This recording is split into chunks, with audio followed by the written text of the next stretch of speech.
Welcome to Naturally Inspired Radio, where we expose what's broken in the healthcare system, connect you to real health solutions, and inspire you to take back control of your life. We want to help you feel empowered, informed, and free to live naturally without fear, confusion, or dependency. Download our latest book on real solutions for health at naturallyinspiredradio.com.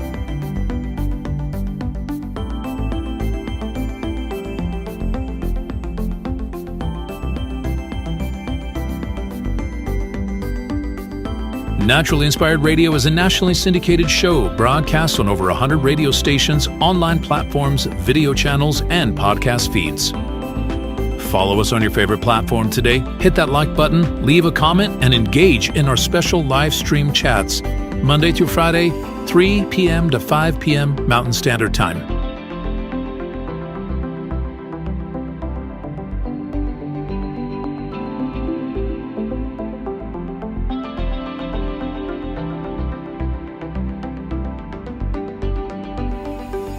Visit naturallyinspiredradio.com to learn more, register for our weekly giveaway, and explore past episodes.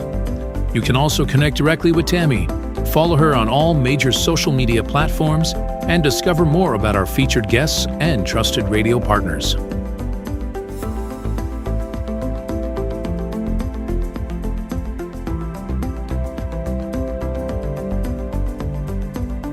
Are you looking for better health? Work with Tammy today and take the first step toward a healthier, more empowered lifestyle. Schedule your complimentary 30-minute lifestyle assessment to explore personalized guidance on nutrition, movement, toxin-free living, and natural beauty without pharma. Get started now and discover Tammy's preferred health products at naturallyinspiredstore.com or text Tammy directly 720-303-8868.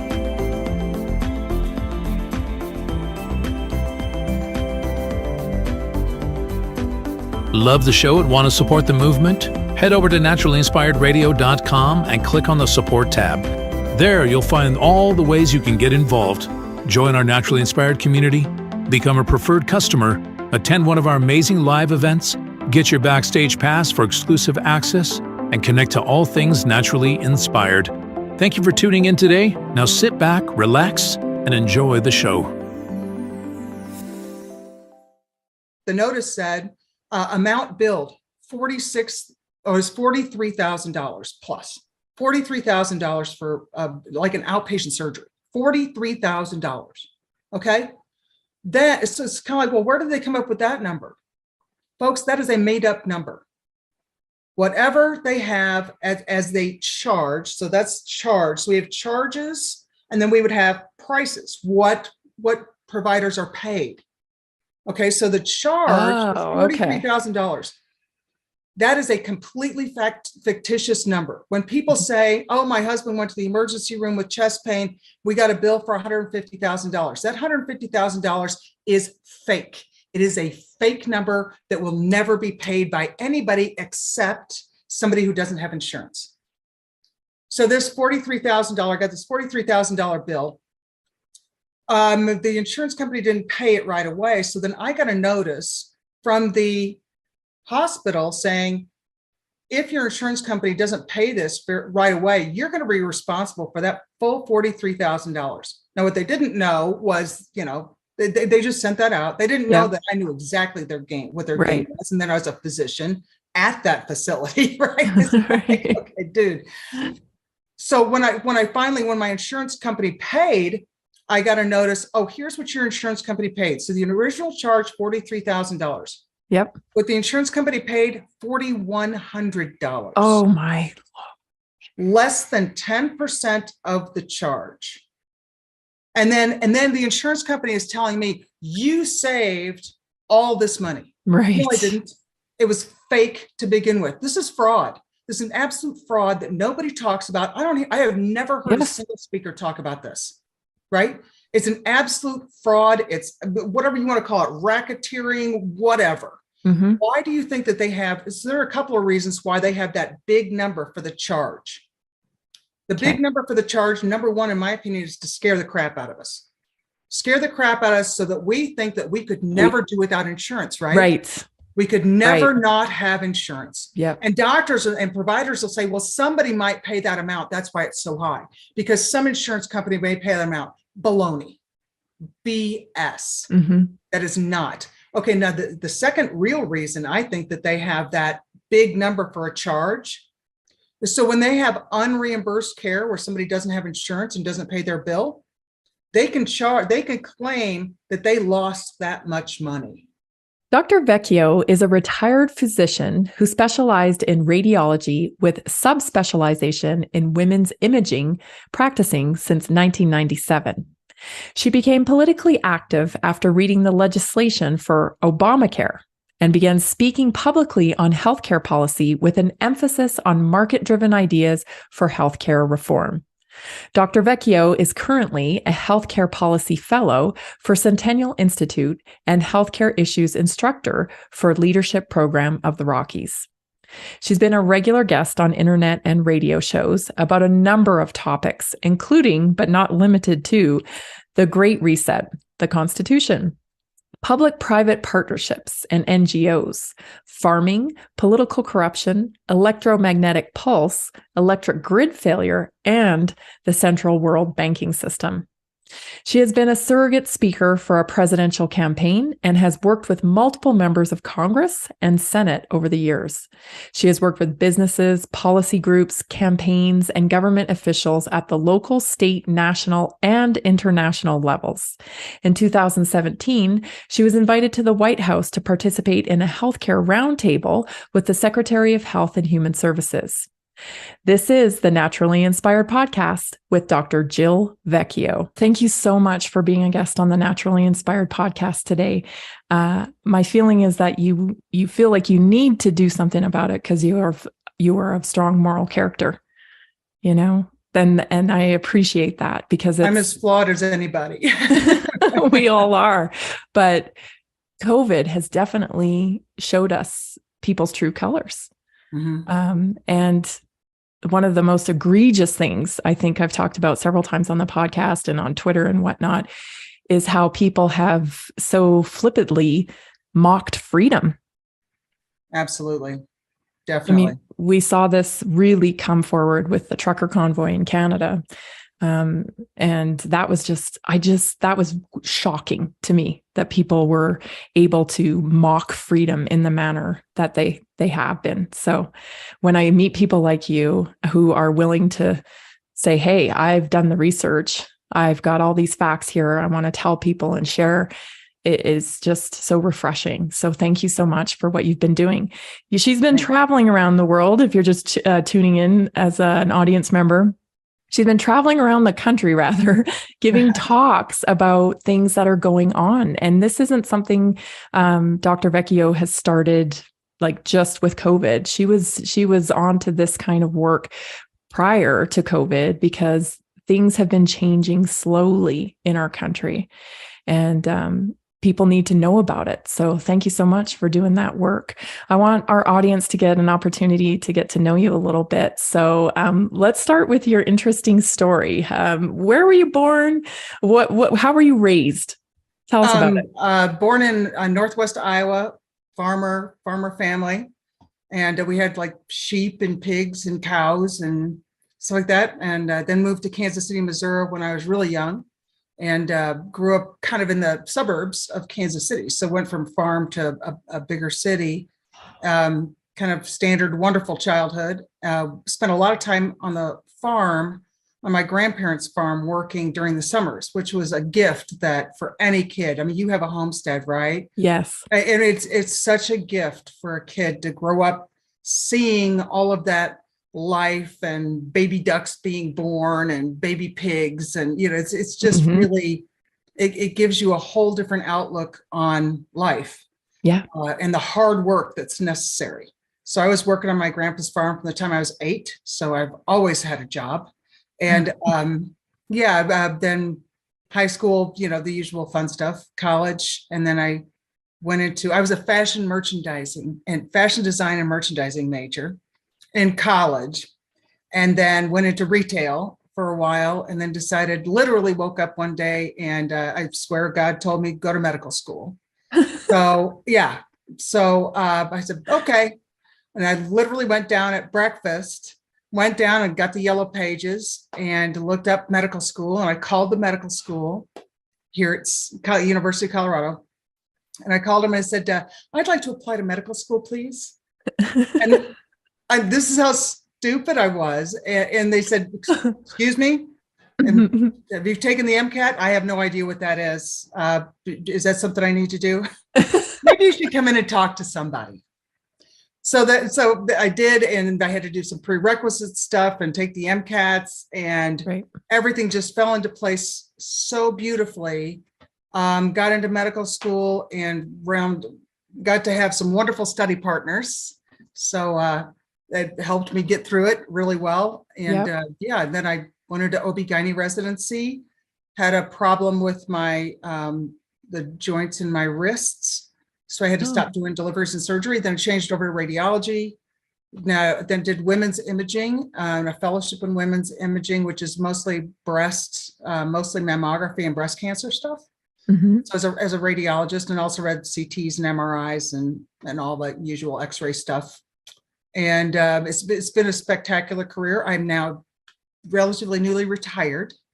So, and in between all this, then when in 2010, I've had cancer a couple of times and autoimmune disease.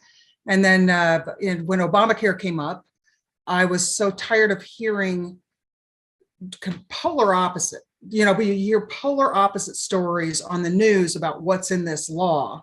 So I decided to read it, 2,700 pages. And 4 months later, when I was reading it, I kept saying to my husband, you won't believe what's in here. Nobody's talking about this. This is horrible. What's in here? What's in here? So then I started giving talks about it because I'd done the research and I couldn't keep it to myself. And that really opened things up. And I ended up with leadership program of the Rockies, my own radio show for a while, and speaking all over the country on healthcare and Obamacare and what it was really in it. And the thirst for that knowledge was immense. So I was very busy and at the same time working full time. So it got a little overwhelming. Anyway, but that got me started on this trail of, I want to know this. I would imagine other people want to know this. So I do the research months, sometimes at a time, to really understand a subject, and like healthcare, because I had to learn all about the healthcare system. They don't teach us much about the healthcare system or the business of medicine. They teach us nothing in our training. So then I kind of went off on that. That's maybe something people don't understand too. As a medical doctor, you're not just practicing medicine, right? Like you have to learn how to run a business. Right. Well, as a radiologist, you're really employed by a bigger group and the hospital. Right. And then, which is very different than the physicians who are in private practice that have more control. Well, I'll show you in this talk, before Obamacare, 90% of physicians owned their own practices. They were self-employed, 90%. After Obamacare took effect, because of all the regulations and all the overhead, excuse me, I have allergies, and the overhead costs and the electronic health records and all the things they had to pay attention to, with increased risk of losing their license if they didn't comply with absolutely every regulation. Now, 90% of physicians, instead of being employers, are employees of big corporations, hospital corporations, and big physician groups. So they don't have the ability to make decisions on their own anymore, or even to hire the people they want to have working with them. Right. That's a massive shift in the structure. Massive shift. And so, we can talk about the real effect of that. COVID could not have happened the way it did if there were doctors who could still make independent decisions. Doctors were forced to comply with all of the COVID garbage because they were owned by corporations. And that was a setup, right? That was literally a setup for that. Absolutely. One thing I want to touch on is you mentioned that you yourself had cancer, and as a physician and someone who treated other people, what you learned in school and then what you learned through your own health journey, did that change? Did your opinions change? I found both of my cancers myself. Just like doing an ultrasound at the end of the day when I turned 50. How's everything looking in there? And I found a huge mass on my right kidney and kind of said, oh, that's not good. Thank the good Lord that everything, surgery was a cure, and thank heaven for that. And then I had breast cancer. I found that one too, naturally, since I was looking at my own mammogram. And so that's been nice to have that kind of control over your own life. You know, how many people get to say, I want to look at this, you know, and right. you know, you can go look at it. What was wonderful about it, I have no regrets about either cancer at all. The first one was very scary. The second one was very small. And it was very early. So I was fine with it. It wasn't a big deal. But what was really great about it was that now I could walk into a patient who was having to deal with a potential cancer and say, I've been right where you are. I know what you're going through. And I can tell you that it was the best thing that ever happened to me. And hopefully you'll come out at the end and say the same thing. It was, that was a huge gift because patients would immediately say, oh my God, you've been through this too. And it changed the whole dynamic, you know? Right. There was a connectivity between you and patient like never before. Absolutely. So no regrets at all. That was in my opinion, that was a gift from God. Yeah. That I got to have that. So, yeah. And did it affect the way that you looked at medicine? I mean, diagnostically, we're in such a good place with medicine, right? There's so many tools that we have with technology and whatnot, but did it change the way, like, did you search out different methods to treat health after that? I didn't have to. Yeah, I didn't have to because the surgery was the cure for both of mine. And the nice thing was I already knew the docs that I knew exactly who I was going to go to for my surgery. I knew exactly who to go to get a reference for whatever I needed, that was really nice because, you know, you could navigate the system. Folks, doctors are very different individually. You need to find the right doctor or the right clinic for something if you have that option, which most people do. And most people think, oh, it's just it doesn't matter what doctor I go to. I'm telling you right now, it really does. And I had wonderful, wonderful docs that were already good friends of mine. So that was really great. Mm-hmm. At the same time, it opened my eyes for the first time to the fact that doctors, and as radiologists, you know, the doctors are all ordering, they're ordering tests. They're ordering lab tests and imaging studies. So CT, ultrasound, MRI, X-rays, and then writing prescriptions and ordering tests. It's like I had to ask a physician. I had a big cancer on my kidney. I had to ask somebody, will you listen to my heart and lungs, please? Will you do a physical exam on me? Just for the record, just to make me feel better, could you please do this? And then they looked at me like I was kind of from outer space. Oh, well, I guess we could. And then they're listening to your heart through your shirt. Like, I mean, holy smokes. And now what I found out in kind of follow-up research, they're de-emphasizing physical exam to such an extent in medical school that physicians aren't being taught how to listen to heart sounds, how to listen to lung sounds, how to really do a physical exam, to look at a person. We used to be able to look at fingernails and tell you some things that were going on. Right? Yes. The art of the physical exam was huge when I was in medical school in the 80s, that we took great pride in our ability to diagnose something just from physical exam. Doesn't happen anymore. There is no emphasis on it whatsoever. And it's gotten to the point where even in medical schools, the graduating students are making up their own Hippocratic oath. They're not taking a lot of schools are not taking, these are big schools, are not taking the standard Hippocratic oath that I took. They're altering it. And so much so that the students get to decide what their oath will be. And now their oaths are based on social justice. Folks, this is your future. This is a future of medicine in our country, is that these students are taking an oath that says, instead of like the oath that I took, standard Hippocratic oath, it's developed over the years, the language and so forth. But essentially it was, I believe that all life all life is sacred from conception through infirmity and death. And I will treat every patient as an individual based on their individual needs, desires, and requirements. How hard is that? You know, that is the Right. kind of physician that you want treating you. Right. Well, Ethical. now the students are being taught all of this social justice, including here at University of Colorado. I've done many talks there and debates and everything else. They're the oath that they're taking at many of these schools is rather than treating, I'll do what's best for the patient, it's I will do what's best for the patient based on what's best for society as a whole. Oh my gosh. I'm going to treat my patient based on what is best for society as a whole. And I'm not kidding you. This has been going on for years. Well, it's the death of the frightening. individual, right? It's the Right. death of the It's individual. not the individual anymore. And that's, you think about COVID, right? It was okay. We had physicians in Colorado that would refuse pain medication to a patient if they did not have a COVID vaccine. Yes. Just to punish them, That's unethical and immoral behavior, period. And we had, I'm sure you heard about the cases where kidney transplants Yes. were denied because, and the donor and the recipient of the transplant both agreed they did not want to have COVID vaccine. Mm-hmm. That's pretty mutual consent. Yeah. But the hospital refused to do the transplant because they didn't have a COVID vaccine. Absolutely unethical, criminal behavior.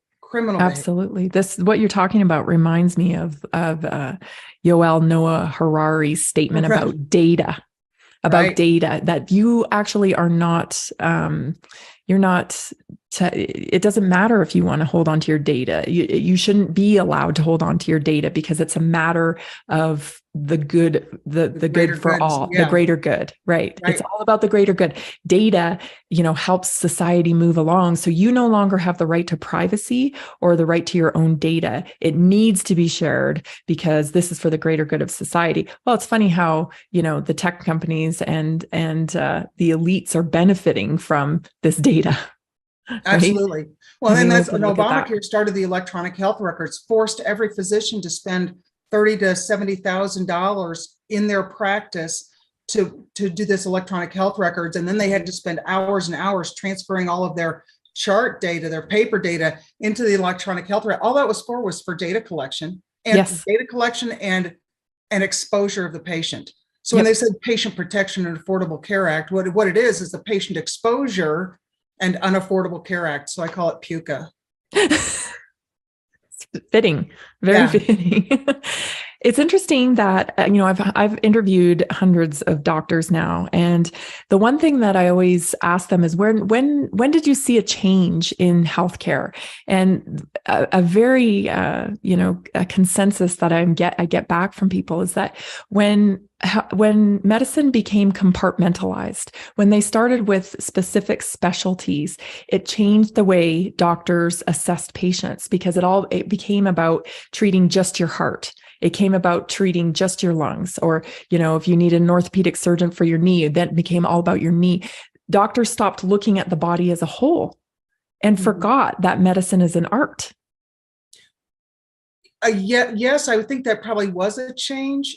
But at the same time, you can't, what is really obvious is that you cannot know enough about everything, right? Right. And as a radiologist, we were expected to know a lot about a lot about almost everything. Everything you could image, right? Right. So we had to know a lot about a lot, but we'll never be able to know everything about everything, right? There's always somebody who knows more. And it's better, in my opinion, it's much better to have specialization, because when you're passionate about something, if you're passionate about knees, if you're passionate about sports medicine, if you're passionate about mammography and breast cancer like me, then and other parts of women's imaging, then you're going to do a better job at it. And you're going to do the research, and you're going to know, and you're going to want to make things better and do extra research and work with other companies on developing the new treatments or the new diagnostic cases. Whereas if you're just trying to hang on to as much knowledge as you can across all the boards, you can never do it to begin with. You can never know it well enough. And you're not going to have time or the energy to try and keep up or even make things better. So it was a necessary, the explosion of information. It's like, trying to take a drink from a fire hose, right? Yes. So the explosion of information required that we have that subspecialization. But you bring up a really good point, because in the 50s and 60s, before all of this subspecialization, the American Medical Association, the AMA, actually 90+% of physicians were members of the AMA, to have that kind of camaraderie and collaboration with each other, and to work with government a little bit. But the AMA wasn't all that. They weren't particularly political. They really were doctors joining together to support one another and kind of keep their knowledge bases up, and that sort of thing is really a supportive thing. Right. Well, the AMA now, because of all the subspecialization, and all the doctors now belong to their subspecialty groups, organizations, rather than the AMA. And then after Obamacare, so the time Obamacare passed, when they said, "Oh, the AMA supports this," the AMA at that time was only representative maybe 10% of physicians. Only 10% of physicians were members of the AMA. The AMA support, and the AMA, they still use the AMA, right? Politically. Yep. And then once when it's convenient, they use it. Right. And it works for them. And the AMA was granted by the federal government, was granted exclusive rights to publish the coding books that every physician's office has to use. Every physician's office has to use two types of coding books, one for diagnostic and one for treatment. And the codes have to match up, or the doctors don't get paid, right? So this is for insurance, right? This is by these, right? The ICD-9 and ICD, whatever, code books. Right. So CPT and ICD, right? So those code books.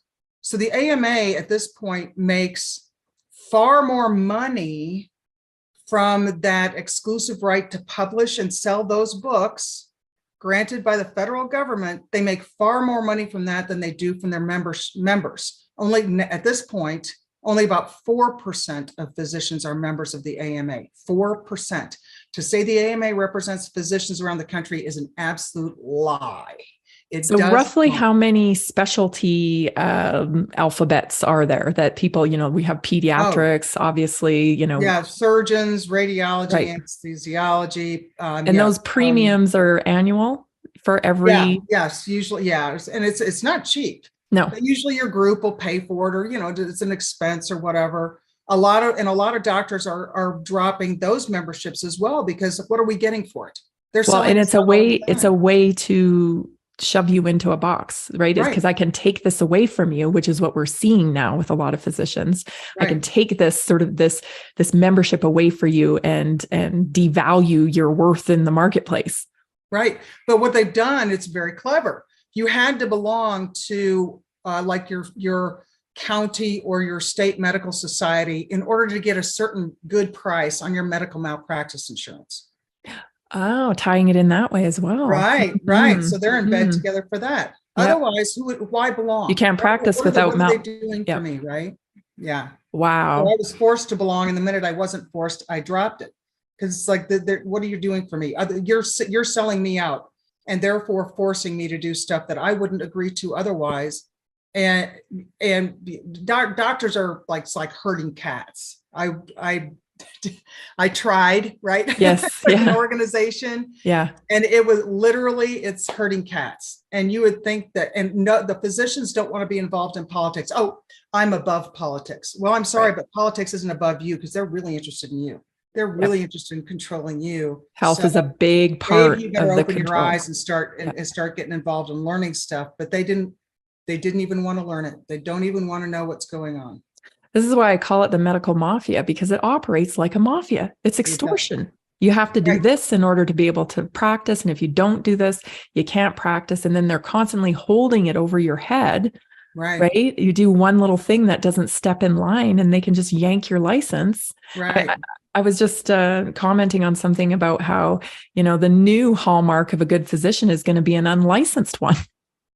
Well, and with the whole medical malpractice, with the costs going crazy, there were some like orthopedic surgeons. I knew 2 orthopedic surgeons who stopped carrying malpractice insurance. They let their patients know, this is the deal. Here's, you're going to sign this form, but you got to know, I don't have medical malpractice. So you're not going to make millions of dollars if any little thing goes wrong, and your frivolous suit isn't going to go anywhere because I don't have deep pockets. Right. That's what, a lawsuit isn't going to happen. If there's no money to get. And, like nurses and folks like you don't get sued. Why? Because you don't have deep pockets. You don't have a lot of money to go after. Right. So the doctors always had to do that. So, and they never had any problems with it.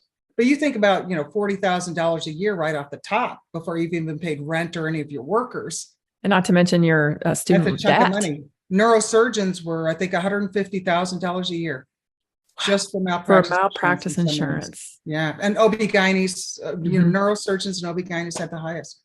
Yeah. That's so interesting you bring it up, because I always say big pharma is, obviously corrupt. We can all agree that big pharma's got major issues, but big insurance is even worse. Oh, yeah. And we haven't even even started to crack that can open.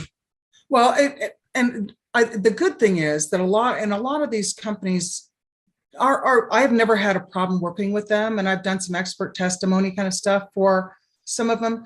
But a lot of doctors in a lot of states have been allowed to group insure themselves through some state, like just in Colorado, we have COPIC in Colorado, where the physicians all pool the money and they self-insure for malpractice. Okay. And then COPIC kind of requires you to do this little risk management course or something like that. Right. And you have to belong to the state medical society in order to get your discount. But they actually do a really good job. I think the malpractice issues are not the companies themselves, because they're different companies that for the most part are kind of self-insurance things. But the problem is the lawyers. The problem is frivolous lawsuits. Right. And what doctors don't realize that is if they behaved a little nicer, spend a little more time with their patients, a little more understanding, a little more empathy, and better explanations of things. If they took that time, there wouldn't be nearly the lawsuits that they are. Because usually a lawsuit comes because something went wrong that was that a patient had signed a consent for, saying, I understand that this could go wrong. And, if there's an egregious thing like cutting off the wrong leg, please, patients need to have whatever compensation is available to them. Yeah. Right. Yeah. It's the frivolous lawsuits that are the problem, and doctors kind of pissing off patients, doctors not explaining things, acting like when something went wrong that they didn't care, or they'd stop talking to the patient because they thought if I talk to them, then they're going to sue me. Well, they're more likely to sue you if you don't talk to them. So it's a really silly situation when doctors are afraid to talk to their patients. It's just not right. Don't be afraid of it. If you made a mistake, own up to it. If you didn't, at least tell the patient that you're sorry that they're having to go through this, but it does happen sometimes, right? Right. It's the infrastructure of healthcare is not supporting that kind of relationship, right? No. Because they're giving patients and doctors 10 minutes. I think it's down to 8 now, 8 minutes a patient or something like that. That they have to see. And then everyone's walking around on eggshells because there's this looming liability issue. Right. Nobody feels like they can talk openly. The communication is horrible because you have this looming, liability thing on your shoulders that you're going to get in trouble. And then you have the patient who is in fear. It's their health. Right. And so the whole thing's set up to fail. Right. The malpractice companies used to tell physicians, if there's a complication, don't talk to the patient, notify us, and just stay in the background and be quiet. And I think at least one of the companies a few years ago started to change their mind and say, make sure you tell the patient, go ahead and talk to them, be empathetic, tell them that you're sorry that this happened to them. Yeah. Don't admit any guilt about it. Right. But be human. But yeah, at least, yeah, don't completely block them out forever, because that's just stupid. Then Yes. you're just asking for a lawsuit. Absolutely. I think this one company actually realized that was the case. Yeah. Good for them. Yeah. Let's get into Obamacare. So let's talk about how this kind of came down the pipeline for you in your position as a medical doctor. Well, we heard about Obamacare and, the single payer healthcare stuff that Yes. they wanted to do. And I got involved with a group before Obamacare passed. So it must have been around the fall of 2010. It was a group called Docs for Patient Care. They're still existing, but not in the same, not with the same business model that they were before. But we wanted Docs for Patient Care. The guys that started it did it in conjunction, like there were some congressmen that were physicians, congressmen and senators that encouraged them to start an alternative to the AMA, because the AMA and the vast majority of the societies in medicine, like American College of Radiology, American College of Surgeons, pediatrics, all of those are really the leadership of those is completely what we call leftist, right? Yep. A left leaning, and definitely, voting Democrat and all that. Not that Republicans are that great these days, right? Right. But they definitely have a certain political leaning that I don't think and a lot of us don't think was in our best interest as physicians, and certainly not in the best interest of patients, because they were all buying into government control of healthcare. So anyway, the Docs for Patient Care wanted to be an alternative to the AMA. And so I spent a lot of time in Washington calling on congressmen and senators, hundreds of them. We met with Speaker Boehner. Don't get me started on that. Yeah. And one of the things you realize pretty quickly is how useless politicians are. Yes. They were not willing to entertain a single solution that we had. And we had a whole list of really great solutions, things that could be passed legislatively that would really change the system. And they wouldn't even, oh, well, that will never pass. That will never pass. That will never pass. Well, that's because their agenda isn't to come up with solutions. It's about keeping their donors happy. Exactly. And let's face it, who are the biggest lobbyists on Capitol Hill? Insurance companies, Trial Lawyers Association, pharmaceuticals, and big healthcare. Yep. And, corporate healthcare. And who benefited the most from Obamacare? All of those entities. All of those entities benefited the most from Obamacare. When we were told specifically before they voted on it, oh, the insurance companies hate this. It's going to, they're screaming and hollering, right? It was a ploy, right? Yeah. Just to get us to support it. Yeah. And they've been the biggest winners, the insurance companies. Yeah. What did you find when you got out there and you started, you mentioned you read how many pages was Obamacare that you had to read through? About 2,700. It depends. The official congressional thing is like 4 volumes that are all, I think the stack is that high. I have it upstairs, but I think the stack is about, I used it for a doorstop for a long time and took pictures of it. Yeah. But, huge. And I feel that's purposeful too, because who has time to do that? Well, exactly. Yeah. And, let's pass it so we can find out what's in it. Exactly. Yeah. And that had been used a lot even before Obamacare. Of course. Yeah. Not expecting or not allowing people to read it or not expecting it. And and what you find out in Washington is that Washington is run by kids in their 20s.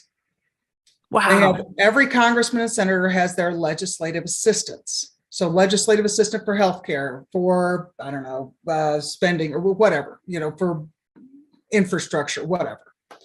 And so we met with a lot of the legislative assistants for healthcare for different congressmen and senators. And these are kids in their 20s, most of whom have never been a patient. They don't know anything about healthcare.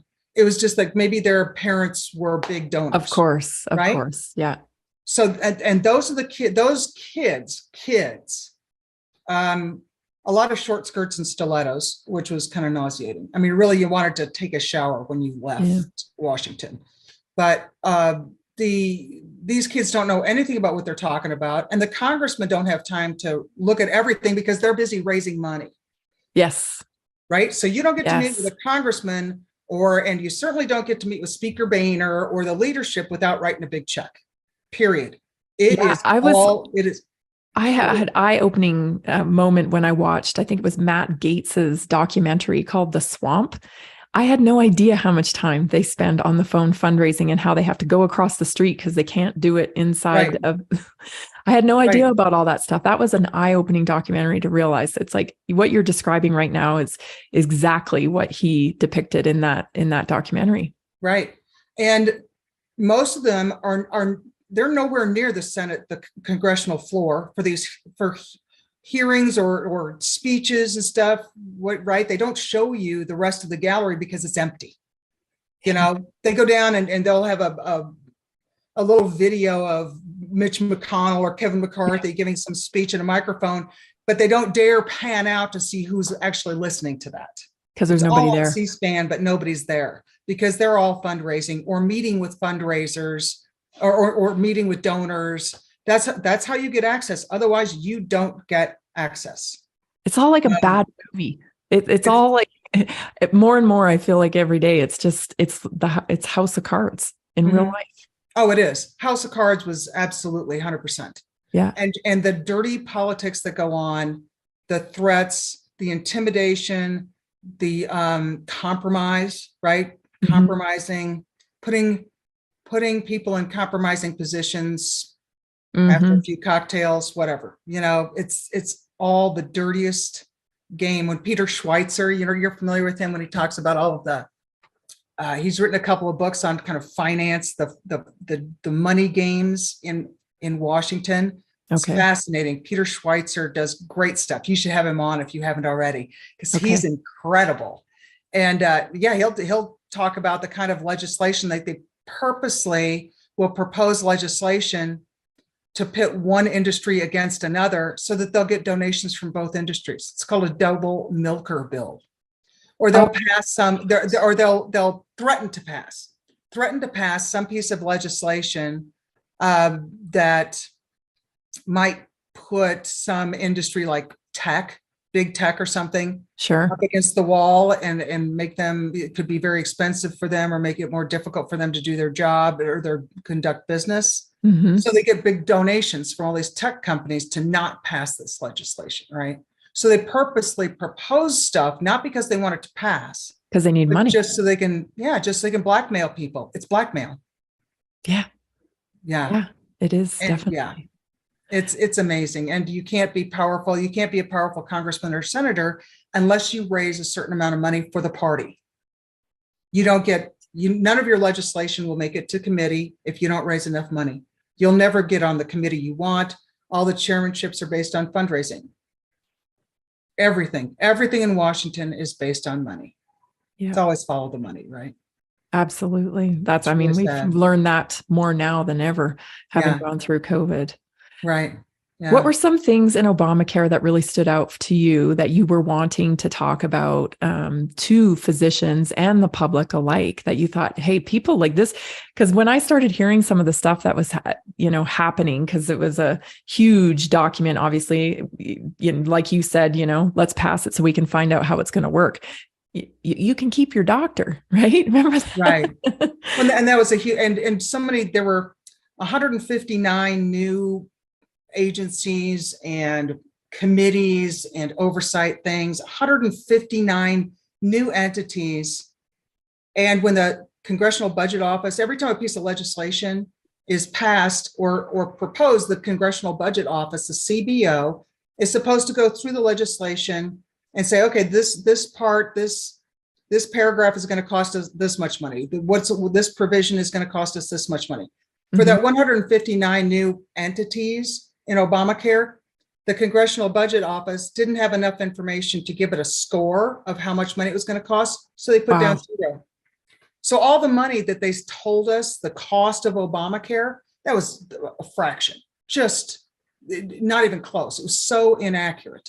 And the Congressional Budget Office, even they had estimates for what the insurance policies were going to have to cost, which was $25,000 a year. Imagine. And what is it now? $25,000 a year and $8,000 to $10,000 deductibles, like you and I were talking about. Yes. Yes. So we're spending. That's the reality of it. And, exactly. And that's so the average family is spending $30,000 a year on health insurance that they'll never use because they can't meet the deductible to even begin to use their insurance policy. That's right. Think about how much health. That's how we've been living for years. Right. Yep. Think about how much health care you could purchase. Do you use $35,000 worth of health care every year? No. And imagine, there are a lot of people who probably don't even need to go to a doctor, but every 5 years. Yeah. So that's like, what is that? $180,000 or something, right? $175,000 that you could use for catastrophic event if the doctors and entities aren't charging you their charges. So that's something that I would love to talk about for just a minute, if that's possible. Yeah. Yes, please. Because one of the things that I discovered, and I knew it kind of existed, but I didn't realize the extent to which it was such a scam, that I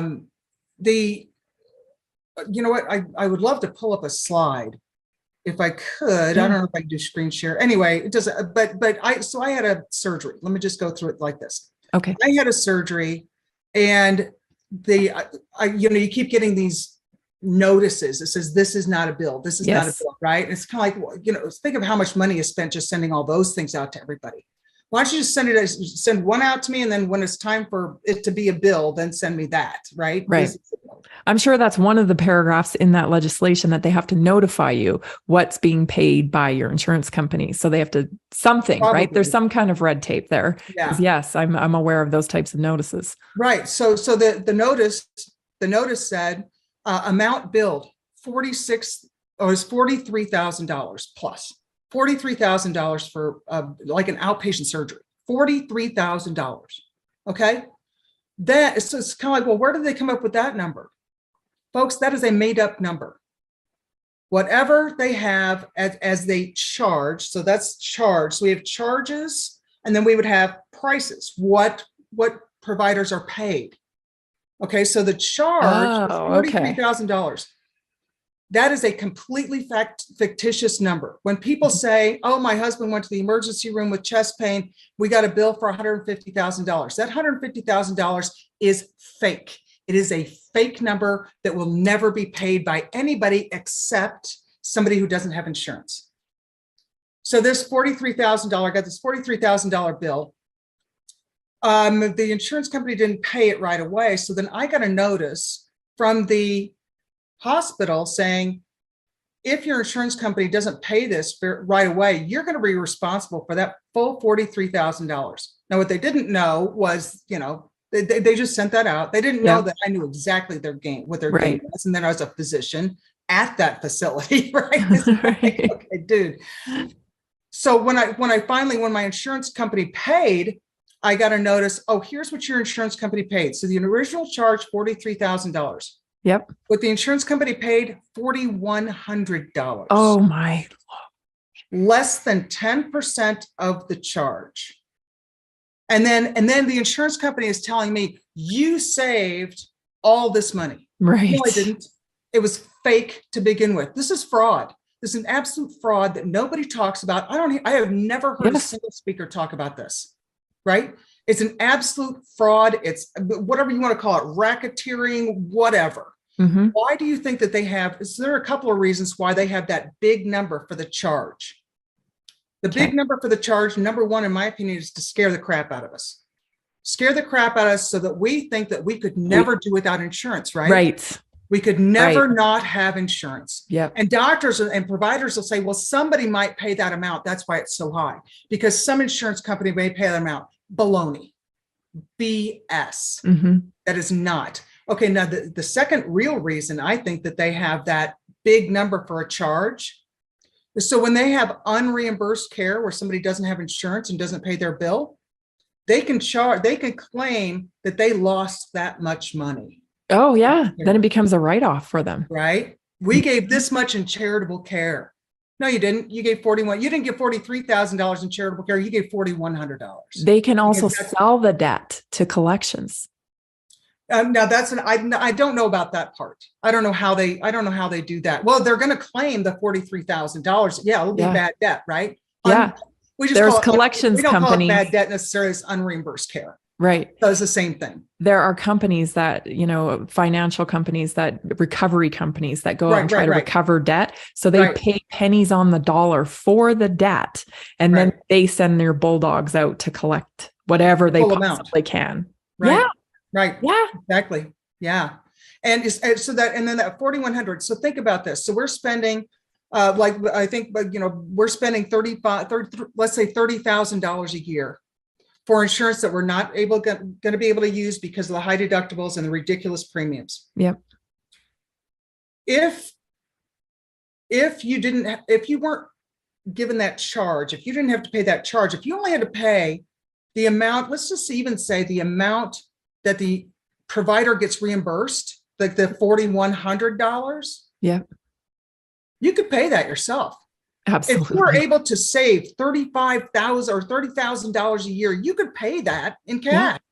Yeah. Again, it's a mafia model. They're extorting you into using the insurance by telling you it's this much, when in reality, the insurance company is never going to pay that. Right. I first saw this scam when I was working in physical therapy. I became a physical therapy assistant and started working in practice. And part of my job was helping bill. And they were like, well, bill this because we'll only get that. And I was like, what? What do you mean? Yeah. What is that? And then you start seeing, well, you have to bill as much as you possibly can because you're not going to get what you need to get if you don't overbill. Right.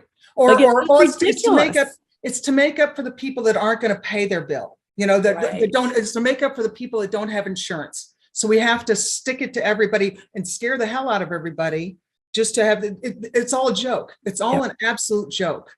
Yep. Because if a person didn't have insurance, but they only had to pay the $4,100, you can do that. They would find a way to pay it. I've done that. I did that when I was a resident, and I ended up going to Mayo Clinic for a surgery because nobody was qualified, under my insurance policy. Mm-hmm.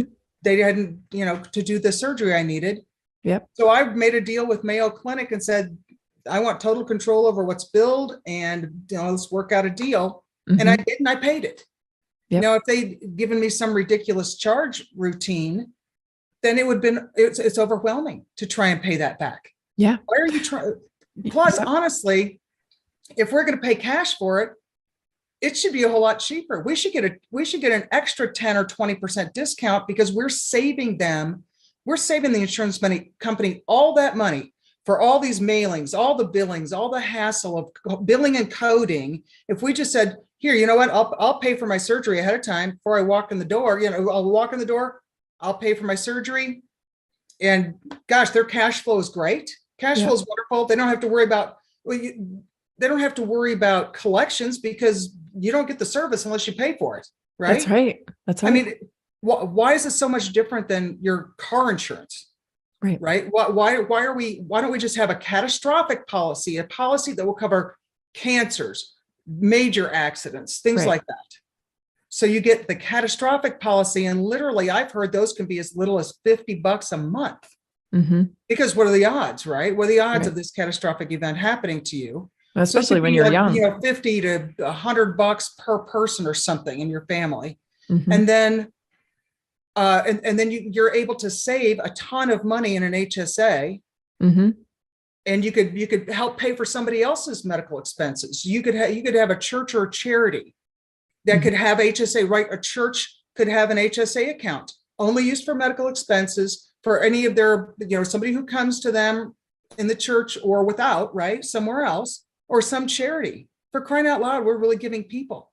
I would give to an HSA in a heartbeat to help people pay their medical bills. Yeah. And if I knew that they were actually real charges, and that, I understand that we're grown-ups. We understand that doctors need to make money. We understand that hospitals need to make money. This is something we are okay with. We're not okay with being scammed. Right. And this We're is a not okay total with you dumping scam. tons of money into government politicians to push legislation so you can sell more products we don't need. Right. Exactly. Right. And that's a huge part of why Obamacare failed. Why all the state exchanges, why the state Obamacare exchanges failed. Yeah. Obamacare, the only way that it could succeed is if a whole bunch of young, healthy people agreed to pay $25,000 a year for health insurance they would never use. Yeah. That is the only way. So the reason the exchanges failed was because the young people weren't that stupid. They weren't that stupid, and in spite of the cute little ads with all the beer keggers and all that stuff, right? Right. So what the Obamacare exchanges found was they were only insuring people that were already really sick and had pre-existing conditions and used a lot of health care. Right. Well, that system isn't going to work. That's why it failed. And that's why everybody's premiums went sky high. And in Obamacare, the policies proposed in Obamacare did not have any high deductibles. Okay. They changed it. They changed Obamacare something like 80 times in the first 3 years. After it was passed? After it was passed, they changed it like 80 times without telling anybody about it. And one of those changes was the prices we would be paying now would be even higher if there weren't for the high deductible policies, or they might be higher. But I think the insurance companies are just sticking it to us as much as they can because yes, they have complete they're control. being allowed to do it. Yes. Right. They dictate everything. And let's talk a little bit about patient care when it came to Obamacare, right? How did this affect a patient care when a physician is essentially locked into a protocol where they can only do certain things? How did that translate with patient care? Well, let's take the most obvious example of what changed once after Obamacare took effect and everybody had to have electronic health records. Mm-hmm. What happens? You go into your doctor, you sit down, your doctor or the nurse or whoever is sitting at a laptop. The laptop is either on the desk or in their lap. They're not even looking at you as a patient, not even looking at you. Accurate. And I tell you what, the visit could take 10 minutes if they were just taking notes. And then they go into their office and transfer it over because you have to wait for them to change. Oh, shoot, it went to the wrong page. Oh, now I have to go back. Now that didn't, oh, dang it. It just erased everything. So now we got to start over. Yeah. It's ridiculous. You are wasting my time. In the first place, you're not even looking at me. Yep. You have no idea. You know, I could have a monstrous big black and blue head and you would not have even noticed it because you're too busy in your freaking computer. Yeah. You know, and you're wasting my time. So yeah, I had one physician, oh yeah, your first visit is going to be like 2 hours. You're going to get so much attention. Attention, my patootie. There was no attention whatsoever. The attention was to that laptop. And the only reason the appointment took 2 hours, there's like a 5-minute physical exam. The rest of it was because you're wasting my time by me having to sit here while you're entering things on a computer that you could do on your own time, not mine. Yeah. Yeah. And if you're lucky, I have a friend going through cancer in their family right now. And his complaint was that these doctor's appointments, they don't even get to see the doctor. It's a physician assistant. Right. And that was another thing about Obamacare. Throughout the Obamacare legislation, there were provision after provision after provision for what we call paraprofessionals, right? So the medical assistants, nurse practitioners, like specialty assistants, radiology has specialty assistants that do fluoroscopy and things like that. All of that was thoroughly promoted, and the role of the physician got smaller and smaller and smaller.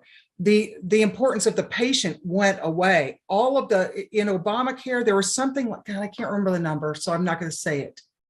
But almost every provision in Obamacare started out with the Secretary of Health and Human Services has the authority to do this. Right. The Secretary of Health and Human Services, a cabinet position, had so much, their power was exploded.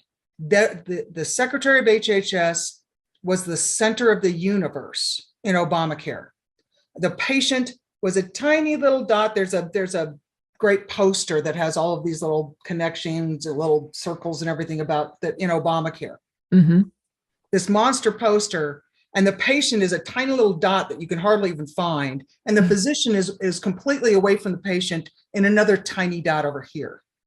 The rest of it is all bureaucracy, paraprofessionals, but all bureaucracy and insurance companies, government and insurance companies. And I believe what I learned in Obamacare that was the most frightening thing was that whole thing was set up. And I've had disagreements with other physicians who have read it as well. They thought, oh no, they're just stupid. They didn't intend for the system to crash or whatever. And I said, no, they're not stupid. This is exactly what they've wanted to have for 100 years in our country. They wanted to have government control over all of healthcare. They want government control over all of our lives, to be completely honest. But they definitely wanted, once you control healthcare, you control the people. You control healthcare, money, and energy, and you control every food aspect of a person's life and education. You don't even have to have education if you control all the other three. Forget it. It's just indoctrination. But healthcare definitely. Obamacare was written, in my opinion, in such a way that it was meant to crash the healthcare system, so that they could then come in and say, "Oh, look, the system's bad. We have to take over the whole thing." Because it's going to crash. It's going to go down, folks, just like the too big to fail, right? The banks, government has to step in to save the day with single payer healthcare. They were dying for single payer healthcare. Yes. So if you make, well, look at Canada now. Look at what Canada is able to control, right, with their healthcare system. They've now even brought in dental care. Right. And people think, oh, their government's paying for dental care now. No, the government is going to dictate exactly what dentists can do and cannot do for you. Right. This is just more control. And you're going to get the worst dental care you've ever had in your life. Right. Exactly. Yeah. How long do you want to wait for that abscess to be treated? Exactly. Yeah. Well, I can speak to Canadian healthcare firsthand because I had a baby in Canada and I had a sick baby in Canada, and it was 1 year wait list to see a pediatrician while my son had pneumonia. So we were taken to the ER via ambulance because it was the only way to see a pediatrician, where we waited 14 hours with a wheezing, struggling baby. That's horrible. And, you know, my mom paid into healthcare her entire life. And she, you know, was diagnosed with lung cancer. And the last few days of her life, she spent in a hallway with duct tape on the floor and a curtain pulled at the end of a hallway because there were no beds. And I literally felt like I was living in the 60s inside that hospital. That's so cool. People need to know this is the reality of government controlled healthcare. People think, oh, you know, private companies just want to get rich. They'll exploit everybody. The marketplace will take care of itself because somebody will come along and provide affordable care and you'll get what you pay for, and they will dominate. Well, and especially, you know, we've got Yelp and all of these ratings things. No better time. Yeah. I mean, how do you buy an appliance, right? You go on Amazon or computer, you go on Amazon. What are the reviews on this? What are the reviews on this place? And what the restaurant, you want to go to a restaurant? What have people said about this restaurant? Yep. And there's no shortage of ways to express yourself about the care you've received. Exactly. Yeah. The marketplace works if we let it. Right.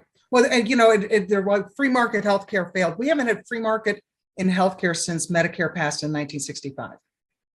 There has been no free market in healthcare. And before Medicare passed, we did pay cash prices, right?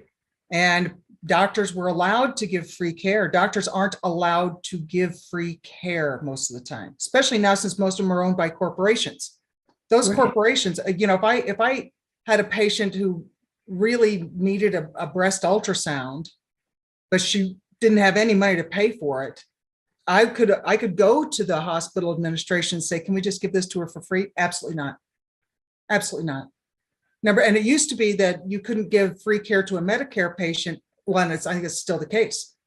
Since they're on government health care, you're not allowed to give free care, or it's considered fraud. You could be charged with fraud. And they take bizarre Medicaid system. and Medicare fraud very seriously. Right. And so people are allowed to get care, and the patients can choose not to pay for it. That's okay. But the doctors aren't allowed to give free care. Right. I mean, there are plenty of instances where I know physicians would say, don't worry about it. We'll take care of this. Yeah. But we're not allowed to do it. We get punished. So Wow. yeah, it's a totally broken system. But at this point, it's broken because it's been so manipulated. Hi, this is Tammy Cuthbert Garcia from Naturally Inspired Podcast. I don't like taking traditional over-the-counter pain relievers. That's why when I have pain, I turn to CBD. I have had great results using CBD. It's helped me with cramps, stiff muscles, the soreness that comes after long runs and workouts. For high-quality CBD, I go to Plenty Wellness. I love their CBD gummies and their lavender bath bombs. They have a wide variety of consistent, effective CBD products to choose from. So visit plentywellnesscbd.com, enter promo code TAMMY to save 10%. Yes, that's clear. That's Right. clear. How has Obamacare facilitated what we're going through right now? So like we're seeing in California, a doctor, you can't even treat your patient the way you want to in California, right? There's a very strict protocol. You must use this, and this. How did Obamacare set us up for that? Just by the biggest thing was all the regulations and requirements on physicians with huge threats and increased fines for doctors that didn't comply. So physicians are going, every time a regulation is passed, let's say a doctor is in private practice, every time a regulation is passed, the doctor has to hire people, number one, to find out that the regulation passed, because they don't tell you necessarily. You have to find out the regulation passed. So you got to pay somebody for that. You have to pay somebody to interpret the regulation. Yeah. What does this mean? What do I have to do? Can I charge like this? And literally, I've been on the phone with Medicare when they changed a code in the definition of the code. I'm like, how am I supposed to use this? How can I use this? Can we charge this for this and combine this with this? Well, you'll just have to do it and find out. That was their answer. You'll just have to do this and find out. Which basically means we'll do what we'll do. Yeah. Yeah, I can be charged with fraud and fined $10,000 because I'm doing this thing every single day, many times a day. So you're telling me what I'm going to find out in 6 months, that I've been committing Medicare fraud by the way I was. Oh my gosh, we could go to jail for. Yeah, $10,000 per instance. So you can imagine. So then you have to hire somebody to make sure that you can comply with the regulation and document that you've complied with the regulation to the insurance company or the government. And then all the billing and coding. Doctors had overhead that was something like 10 to 40% of their income was overhead, or was taken up of their expenses was overhead. Right. 40% was overhead just in complying with these regulations and coding. I hope I made sense with that. But a huge portion of the expenses in your practice, and that that's not even counting rent, turn on the lights, and paying your employees so they can send their kids to college. Right. So you can imagine physicians are throw their hands up, say, I'm done with this. Yes. I'm just going to either get out, I'm going to retire. A huge number of people retired, or I'm going to go part-time, or I'm going to sell my practice to a big corporation or a hospital group. And so hospitals bought up physician practices right and left. We saw that. That happened. Yep. Hospitals, the last thing they care about is a patient. Believe me, I've worked with many hospital systems my entire career for 30 years. They don't care about patients, and they really don't care much about their doctors. It's kind of like, we called it Revenge of the C students. The hospital administrators typically aren't particularly bright. I've known a couple that were really great. Most of them are not particularly bright. They've worked their way up the ladder through the usual corporate methods. Mm-hmm. And they resent doctors' control drastically. So their favorite day is when they can when they can force a doctor to do something. Do something. Yeah. It's just like this sophomore game that's played all the time. Right. It's a constant power struggle. It's interesting, the dynamic between these managing health systems. So like there's a manager for hospital systems, right? And they manage multiple hospitals. So you really saw the death of the community hospital, right? These management systems came in. Like in our area, we have Banner Health. Well, they're located in Arizona, but they manage many clinics and hospitals in Northern Colorado. Right. So that's what Obamacare, it was kind of like a consolidate and control, right? Consolidate all the practices into these big corporations. All the corporations, there are so few of these really big corporations. There aren't that many of them really around. Yeah. And all the government has to do, and they're all donating to politicians. So blah, blah, blah. All the government has to do is go to a few of these big guys at these big corporations to say, this is what, Fauci, this is what he says to do. Yep. And they go, okay. Yeah. So then the mandate just comes right down the line. That's right. Doctors can lose their licenses, lose their practices, lose their credentialing. And I tell you what, when you work that hard, I graduated from the 29th grade, essentially.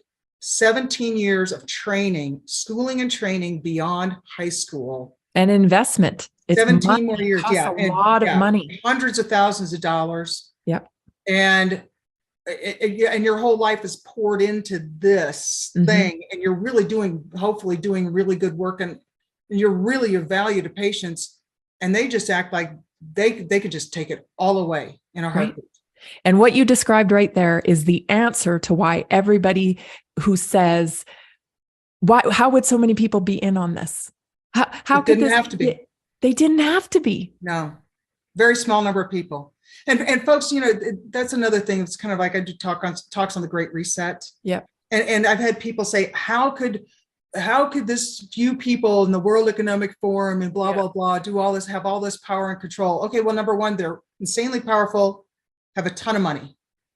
You have the right connections. And honestly, throughout history, the history of mankind is written about a tiny number of people affecting entire cultures, right? Yeah. I mean, how are wars started? One guy assassinates this guy, two people. The or one rulers, religious leader thinks he's right. This king is angry with this king, and they cause devastation of huge swaths of their population just because they are two little despots going at each other. Because they pointed a finger at a whole bunch of people and said, you're going to war, right? Yep. Yes. I mean, the idea that people say, how can a small number of people, this like, okay, have you read a history book? Yeah. Do you look around? The United States is the biggest exception to the rule of a couple of very wealthy, powerful people making the rules for their entire country. I mean, monarchs have been the rule. The United States is the exception to a lot of these rules, right? Right. So that whole question to me is just ignorant. It's just tells me that you're not even thinking about history, or even the way it is in the world, of dictators and everything else. Right. And it's a proven pattern. Yeah. What you just described with the healthcare system, that is exactly what has happened in the food industry. Right. We've had all these food companies at one point making all their wonderful little products, and bigger companies have come in and gobbled them all up over time, slowly. Now we're down to just a handful of massive corporations. Right. Whatever happened to the food system? I'm sorry. Yeah. Whatever happened to the antitrust laws? Yeah. I mean, you look at big tech. You look at, there are maybe 5 major corporations that own every news outlet. Yes. 5 or 6 at the most. Yes. Every news outlet is run. So you wonder why they say exactly the same things, all the same phrases, all the same talking points on every single one. It's because they're all owned by the same people. Exactly. All it has to do is come from up here. Farming is another huge thing that corporate farming is swallowing up. They're driving up the prices of an acre of land.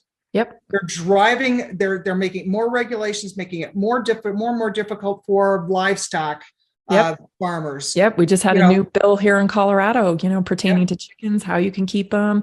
It just squeeze down on anyone that's outside of the massive corporation of farming.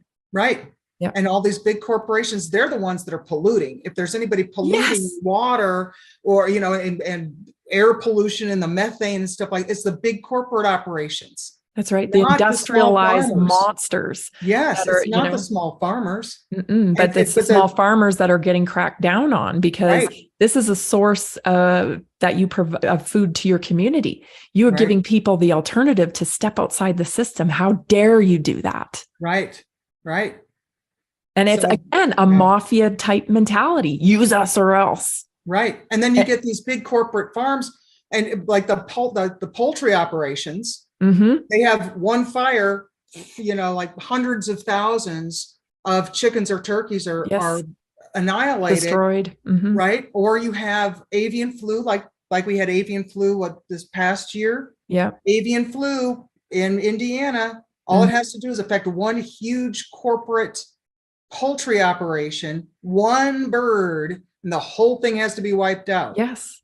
And people need to think about that. Like, how is this effective way to feed people when you're using these giant, facilities to raise food for the masses? How easy that they talk about terrorism. Well, how easy is that for us to be a sitting duck for another country to take down our entire food supply? We should have tons and tons of regenerative farms all over our communities. Right. Exactly. And the conditions that they keep these chickens and turkeys in are absolutely horrendous. Yes. Which increases disease in those animals. We get salmonella. You used to be able to slurp down a raw egg in a heartbeat without worrying about anything. Now it's, we have to cook at a certain amount because of these operations. Right. And it's a trickle down effect because our food affects our health. Right. And our health affects the healthcare system. Like it's all symbiotic. These infrastructures are symbiotic and they're all sick as hell. Yeah. I mean, the GMO and the Roundup thing for corn, because my father had corn producing companies and beef. And the GMO thing is just freaky. I spent my whole life pulling weeds out of cornfields. Yes. Pulling weeds out of cornfields. So it's now that you drive and every single row is exactly the same. Franken food. And they're pristinely beautiful and they're spraying the hell out of them with Roundup. Yeah. And simultaneously they're paying out lawsuits for cancer. Right. The same time. Right. Yeah. And granted, I mean, we couldn't feed people the way that unless you allowed people to have gardens. The idea that HMOs or HOAs are saying, no, you have a half-acre yard with beautiful dirt and stuff, and you're not allowed. You can have grass and water the crap out of your grass. Yeah. But you can't have a garden. Oh, biosecurity, Jill. Biosecurity. It's biosecurity. This is the new catchphrase we're going to hear about our food supply when it comes to, our own gardens and raising our own animals. There's no reason why you wouldn't be able to have a dairy cow on half an acre or an acre of land. There's no reason. But they're going that this is the new biosecurity. Our food is biosecurity now. We have to be conscious of biosecurity. Well, to me, a garden and having a cow tied up in the backyard is biosecurity, right? Exactly. To me, it's my biosecurity. It may not be the government's biosecurity. Yes. Right. Yes. They don't want us to save enough money. They don't want us to be self-sufficient. Right. They want us to be absolutely dependent on them, and they can control every part of our lives. Right. They need us to be a cog in the wheel, right? To keep the machine going. And the beautiful part about it is that the answer to all of this is just not non-compliance. Right. Just say no. Just say no. That's what COVID, hopefully people learned from COVID. That if the doctors had stood up, if even one hospital, if half of those doctors had stood up and said, no, we are not going to comply with the COVID vaccine requirements. We're not going to play your coding game of COVID so you can get paid a ton of money for every diagnosis. We're not going to use the standard regimen and force that down patients' throats. We're not going to say that patients can't have family members in here when they're dying and sick and in the ICU. We're not going to go, this is bad medicine. This is unethical, immoral. We're going to question this vaccine because it doesn't make any medical sense that you're releasing this vaccine on the entire world with a brand new technology that has not been tested when we haven't been able to see honest reviews and honest the disclosure of what's in the vaccine, what's in the virus, Right. and what testing has been done before you're releasing this on the entire world. All it would have taken was 50 doctors at one hospital all stand up and say no. Right.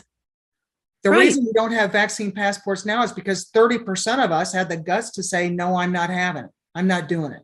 Yes. I'm not going to travel or whatever.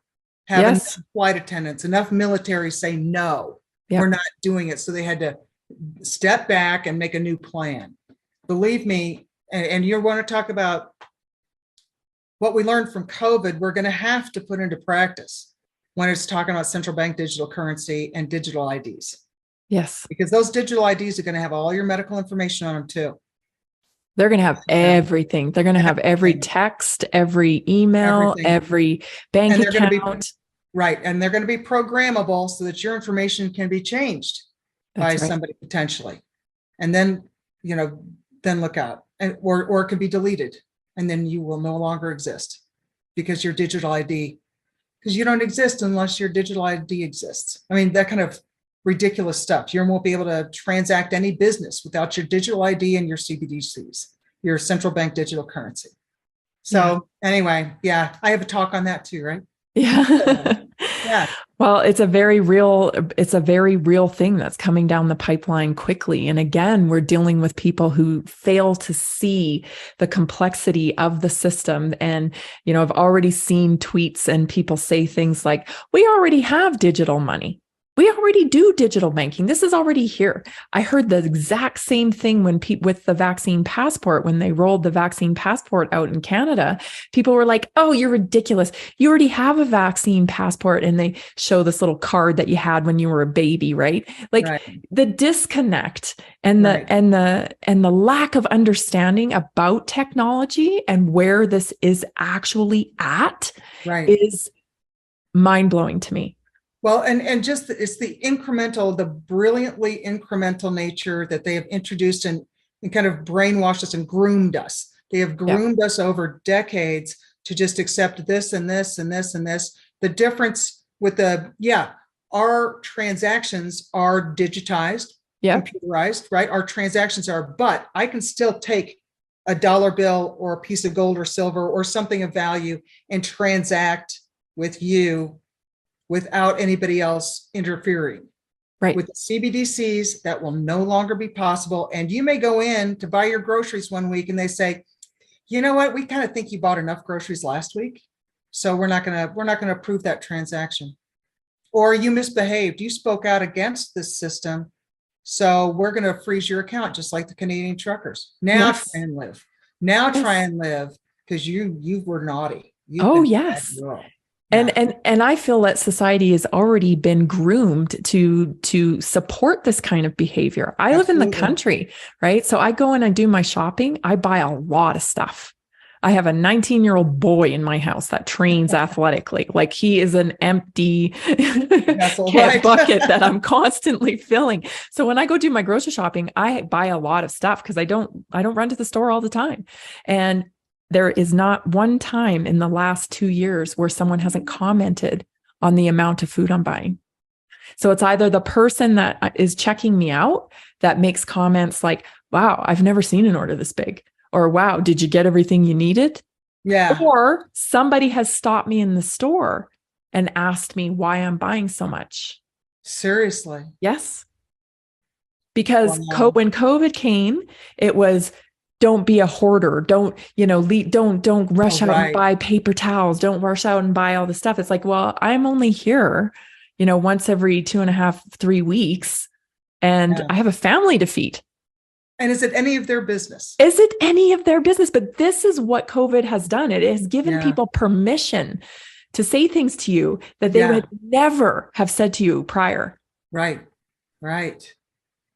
And that's just un-American. But it's completely the Chinese Communist Party. That's how they depended on people ratting each other out. Self-policing, right? They want people to self-police, and then your community to police you so that they don't have to. Right. And I'm absolutely stunned at how quickly Americans fell into that trap. I know. It was frightening how absolutely little minion automatons or something. Yeah, you just tell us what to do, Dr. Fauci, and we'll do it. And we'll make sure that everybody else does it too, or we're just going to go beat them up. I mean, whoa. And then their evil plan is working, right? Yeah. Yes. And evil is right. You said, it's brilliant how they take these steps. I hate giving them any credit. It's sheer evil. It's absolutely maniacal. It's like Voldemort, right? He did terrible things, but great things, right? Terrible, but great. Again, and these guys it's an absolutely brilliant plan that they've been very, and there's a whole history behind it. That is, this really is a plan. Yes. That certain group came up with 100 years ago, and they have been incrementally. This is exactly, they are achieving their goal brilliantly and very patiently, and putting everything in place. So this isn't haphazard. This isn't new. This has been going on for at least 100 years. At least. Yes. And one of the first need to know that. Yes. One of the first steps in that plan that started back 100 years ago was the invention of petrochemicals, right? Where they threw all of the stuff that they had gathered from like homeopathy and Native American wisdom. They threw all that out because they couldn't use that in this model of Rockefeller medicine. Right. And we lost so much. We've lost so much, and people need to understand that. Like, you should be mad about science right now. You should be mad because humanity's been cheated, because there's a model out there that is designed for profit and to make products. They will invent labels for new diseases because they got a product they want to roll out. Exactly. Right. Mental illness is a classic example. ADHD, ADD, ADHD, all of it. Yeah. How much further could we be along with real, cures, real healing, real mentorship through lifestyle changes? And we didn't have this entity that just puts us in this box where it's got to be under this code. It has to have this solution. The doctors must act in this way. Like, people should be outraged, and they're not. They're taking their poison. They have now been injured by their poison, and they're going back to them to get help for the poison that they injected them with. Exactly. So you can parallel the explosion of the use of vaccines in kids and mandatory vaccines all the time. Yeah. So you can track that, and it's exactly overlaps with the increase in autoimmune disease and autism. Exactly, like the same trajectory. Yep. What's the most common ad you see on television, on any news station? Anti-autoimmune drugs for immune disease, eczema, lupus, right? All these things. And we have autoimmune disease because we're messing with our immune system so much through all these vaccines. There's just no way to not believe that. But, what they also did with their brilliant plan was brilliant ways for us to be distracted. Yes. Brilliant diversions and entertainment and sports and movies and music and all these things. Look over here at this bright, shiny thing, and you're not going to pay any attention to what we're doing here. Yeah. It's been brilliant, and it's really sad how many people don't even want to know. They don't want to know. They don't want the party to happening, because it might mean that they have to stop. They have to get off their little TikTok or whatever, their Instagram account or Facebook, and pay attention, and maybe have to do something. Maybe have to, have some consideration for something other than their Facebook friends, which is really sad and pathetic. And it would be fine. I wouldn't mind what they do, except that it's having a huge effect on me. Yes. their inactivity, their ignorance about what's going on, their lack of incentive Concern. to engage, right? To engage in the process. Yes. Is having a Uninterested. huge effect on the rest of us. Yes. Yes. And you know, there's no consideration for what has been won here Mhm. in this country. It's Right. just mocking freedom. Like, Yeah. it's Right. appalling. Right. It's Right. absolutely appalling. And I don't know how we reinstate that. I think there's going to be a lot of pain before we are capable of coming back and realizing, okay, we shouldn't be mocking freedom. Yeah. I do have to work for good things. Right. I think, I think there's going to have to be a revival in more than one way. There's going to have to be a revival happen. And unfortunately, it's, I'm old. I'm retired. So I'm glad I'm old at this point, because I don't really want to have to live through what I think is probably going to happen to our country. But at the same time, I'm retired and I have time to fight. And so it's my generation's last chance. We are the last generation that can change this, because we're the last generation who knows what it used to be like before all this stuff. Exactly. And the increments were happening during my lifetime, but my generation is the last one to know, to know enough to recognize what has happened. Yes. Because we knew what it was like before. Yeah. So it's our young people don't know what they don't know. They don't, right, exactly. they don't know any other way. So they don't know what it's like to wake up on a farm in the morning and go take care of animals. Yeah. If that becomes, and be able to do what you want to do. Yes. Go where you want to go. Right. As long as you didn't have somebody else doing it, you got to do it. It's craziness. So, I think it's those of us who remember what it was like and recognize a huge difference just in the past 15 years. Yes. That it's our job to take care of it for everybody else, and to at least let people know what has happened, how it's different. Yeah. And keep shining a light on the past, because they're trying to change history. They're trying to say, oh, that's not the way it was. That wasn't the word for that. You see this constant change of language and definition. One of the most bold ones they did was changing the definition of vaccine early on. Right. And so if we don't keep telling our young people, listen, this is how it was. This is what we were able to do. We were able to jump on a plane and go wherever we wanted. Because at some point, that's probably going to not be an option. And we're going to have to fight to regain that option. Right. It's so much harder to fight to regain that freedom than it is to protect the freedom now. All we have to do to protect the freedom now is not comply. Right. That's the only even who knows if elections, who knows if they have ownership of elections at this point, which I kind of think they do. Yeah. There's no way other than the individual just saying, or getting together in a group and saying, just say no, say no, don't let them do this. That that's the only weapon we'll have, because we were not going to have the weapon of the ballot box. That's right. Right. That's right. It's just not going to make any difference. Yeah. And that's where we went wrong too, is we considered our weapon, our only weapon was the ballot box. And that's not the way government was designed to work. Government was designed for people to push back constantly throughout every day of every year. No, we don't want to see that. We don't want that. We don't want that. And people stopped engaging because life was so good. Yeah. Right.